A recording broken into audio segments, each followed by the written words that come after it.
रात काफी देर गया तक पूनम मेरे कमरे में मौजूद रही। हम दोनों सब कुछ भूलकर मुस्तकबिल के सुनहरे ख्वाबों के ताने बाने बुनते रहे।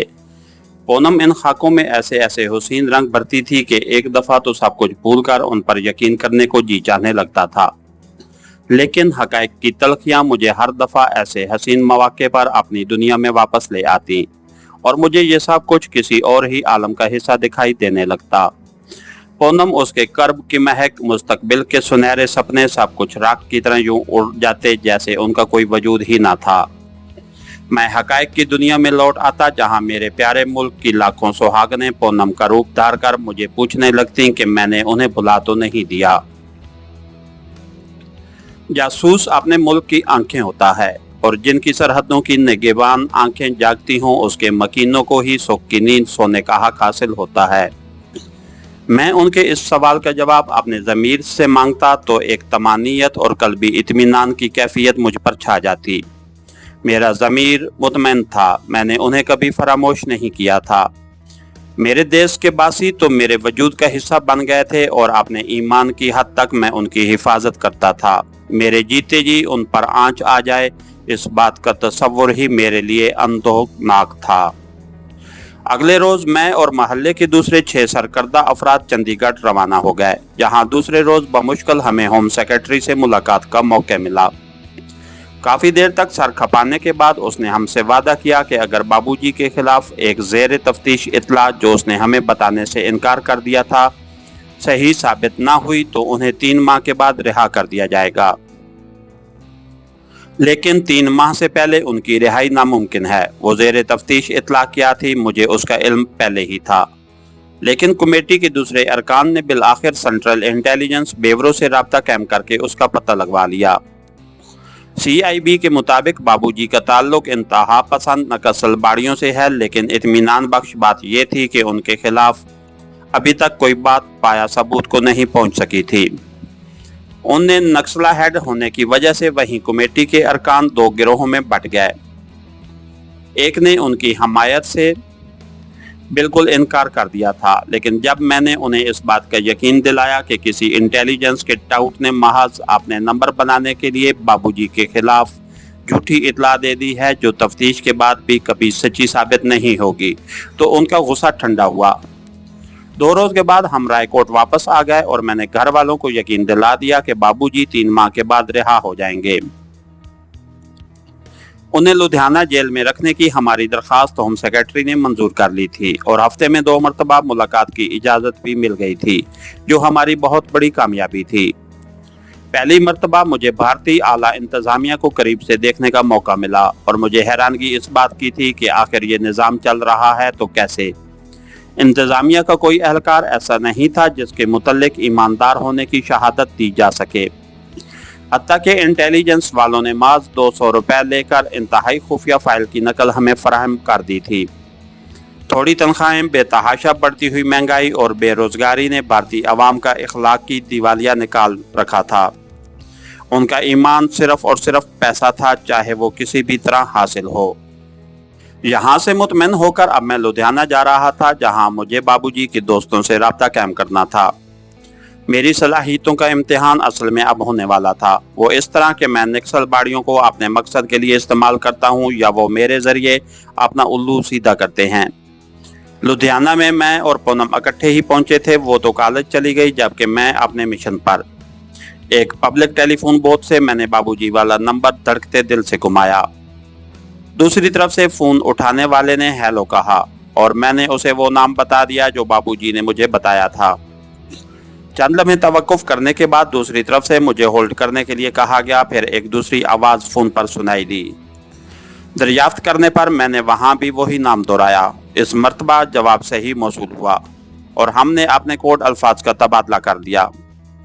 फ़ोन वसूल करने वाले ने वो जगह दरियाफ्त की जहाँ से मैं बोल रहा था और मुझे उसके करीब ही एक होटल में बैठने को कहा। आने वाले ने अपनी एक मखसूस निशानी भी बता दी थी। करीबन 20 मिनट बाद एक सिख नौजवान को मैंने होटल में दाखिल होते देखा। उसने रुककर एक नज़र हाल में बैठे लोगों पर डाली और सीधा मेरी मेज़ की तरफ आ गया। निशानी के मुताबिक एक सुर्ख फूल उसने नीले रंग के कोट में टांक रखा था और सर पर पीले रंग की पगड़ी बांधी हुई थी। सत श्री अकाल, मैंने उसे मुखातिब किया। जवाब में उसने भी फतह बुलाई और दोनों एक दूसरे के आमने सामने बैठ गए। मैंने जानबूझकर हाल के एक कोने में रखी मेज मुंतखब की थी ताकि हम इत्मीनान से गुफ्तगू कर सकें। आने वाला गो के सिख था, लेकिन उसके साथ चंद मिनट गुफ्तगू करने के बाद मुझे उसके सिख होने पर शक गुजरने लगा। वो मेरी तवक्कुआत से बढ़कर ज़हीन साबित हुआ था। बहुत नपी तुली गुफ्तगू कर रहा था और खासा सुलझा हुआ जान पड़ता था। नौवारिद ने अपना नाम मनोहर सिंह बताया था। उसने करीबन 1 घंटा तक मेरा इंटरव्यू लिया। मेरा माजी, हाल और मुस्तकबिल के इरादे, तालीम, तजर्बा, मुताले, मोहब्बतें, नफरतें, कौन सा ऐसा मौजू था जिस पर हमने बहस नहीं की थी। बाज़ दफ़ा तो मुझे उसके सवालात से उलझन होने लगती थी, लेकिन जिस तंजीम से मेरा वास्ता पड़ने वाला था उसमें शमूलियत के भी बहरहाल कुछ तकाजे थे जिन्हें पूरा करना ज़रूरी था। करीबन आध घंटा बाद जब हम अलग हुए तो उसने बड़ी गर्मजोशी से मेरा हाथ दबाते हुए मुझे कामरेड कहकर अलविदा किया था, जिसका मतलब ये था कि वो मुझसे मुतमईन होकर जा रहा है। मैंने उसे ये इत्तला दे दी थी कि मुझे पिस्तौल और राइफल चलाना आता है। उसने रुखसत होते वक्त कहा था कि अगले चंद रोज में वो लोग खुद मुझसे राब्ता कायम करेंगे।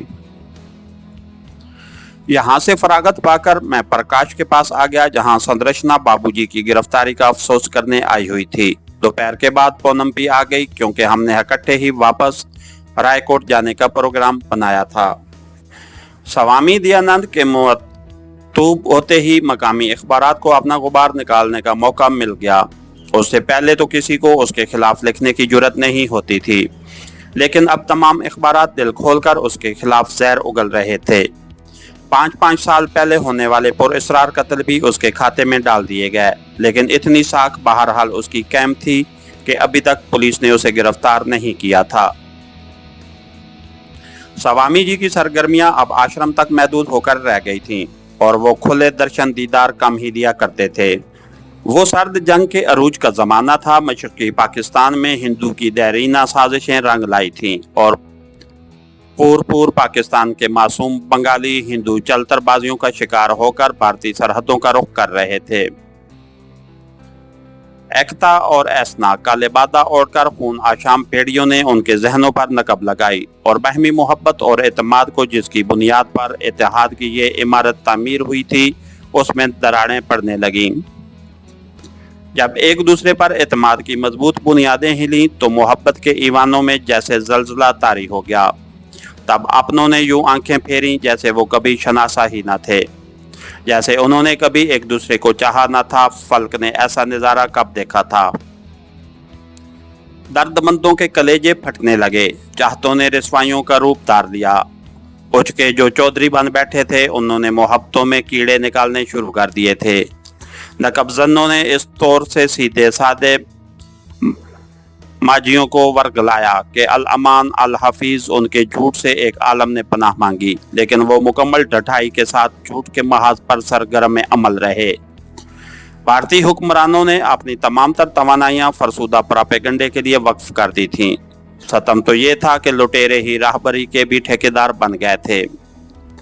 सूरत हाल ऐसी थी कि सच्चाई पे सख्ता तारी हो गया। हकीकत हाल से बाखबर थे है कितने, और जो थे उनकी बसात ही क्या थी।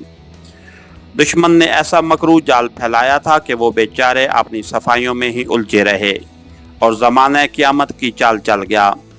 महासभाई लुटेरे मुक्ति बाहिनी के रूप में मशरक़ी पाकिस्तान की मुकद्दस खाक को पामाल करने लगे।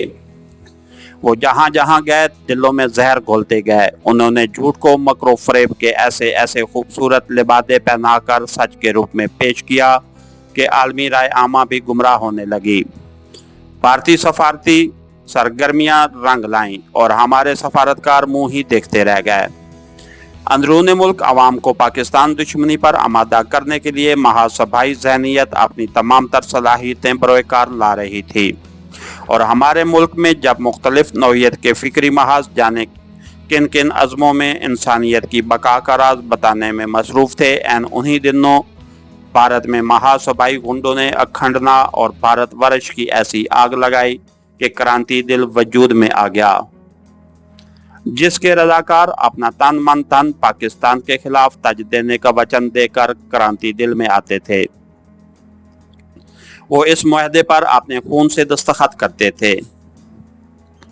भारतीय मुस्खरा जुए मकरजी दिन रात की शूटिंग के बाद सिर्फ एक माह में जुए बांग्लादेश नामी फिल्म बनाकर ले आया था। इस फिल्म ने वो काम किया जो भारत के सारे जराए अबलाग भी मिलकर कभी न कर पाते। जहां जहां ये फिल्म रिलीज हुई, अवाम के दिलों में पाकिस्तान के खिलाफ नफरत की आग लगाती गई। जुए मकरजी जो चाणक्य का सही मायनों में चेला और मनोजी समर्थी का पुजारी है, उस फिल्म की तमाम आमदनी शरणार्थियों के लिए देने का ऐलान कर दिया। सारी भारतीय फिल्म इंडस्ट्री ने पाकिस्तान दुश्मनी का महाज संभाल लिया। जगह जगह स्टेज शो मुनक्किद किए गए और आवाम को वरगला कर उनके दिलों में पाकिस्तान के खिलाफ नफरत का बीज बो दिया गया। ये इसलिए भी जरूरी था कि भारतीय अवाम के 65 के बाद जंग से मुतल्लिक जो जज्बात थे वो भारतीय सरकार से पुशीदा नहीं थे। वो इस तरह की हरकतें करके जहां एक तरफ अवाम की हमदर्दियां हासिल कर रहे थे, वहीं मजलूमों की इमदाद के लिए उन्हें कमर बस्ता करके उनका मोराल भी बुलंद करने में कोशां थे। जनता ने शरणार्थियों के लिए मखसूस फंड में जितना रुपया दिया, सरकार ने वो मुक्ति बाहिनी और महासभाई गुंडों में बांटकर उनको तरबियत दी और मशरकी पाकिस्तान में धकेल दिया।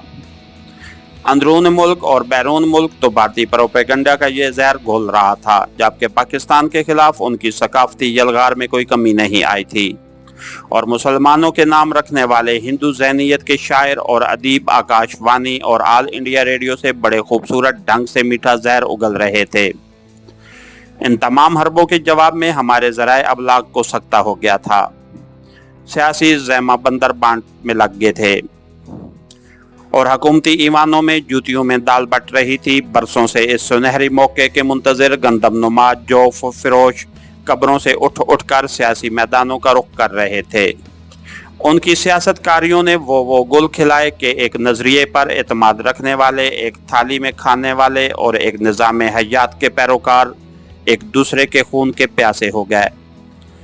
पूनम और सदर्शना अपने कॉलेज की तरफ से शरणार्थियों के लिए दान इकट्ठा कर रही थीं। मुझे भी बादल नखास्ता उनकी जिद पर उनके साथ खसूसी टिकटों पर जुए बांग्लादेश देखने जाना पड़ा। इस बेहुदा फिल्म को देखना मेरी जिंदगी का शायद तल्ख तरीन तजर्बा था। 1.5-2 घंटे का वक्त जिस अजियतनाक कर्ब के आलम में कटा वो कुछ मैं ही जानता हूँ। सिनेमा हॉल में फिल्म के दौरान पाकिस्तान क्रश के नारे मुसलसल गूंजते रहे और मैं खून के घूंट पिए सब्र शुक्र से बैठा रहा, अपने खोलते हुए दिलो दिमाग पर काबू पाते हुए। जिस आसाबी खिंचाव से मैं दो चार हुआ उसका बयान लफ्जों में मुमकिन नहीं। जब हम फिल्म देखकर बाहर निकले तो मेरे तन बदन में आग लगी थी।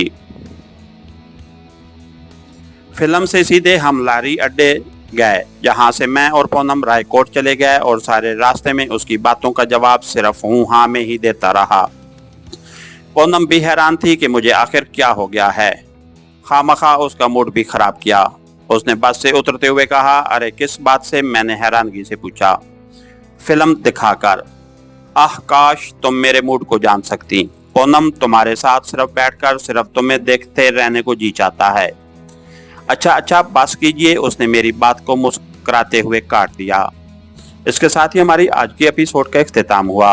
कहानीगर चैनल को लाइक कीजिए, सब्सक्राइब कीजिए और बेल आइकन को प्रेस कर दीजिए ताकि हर आने वाली नई वीडियो आप तक पर वक्त पहुंच सके। शुक्रिया।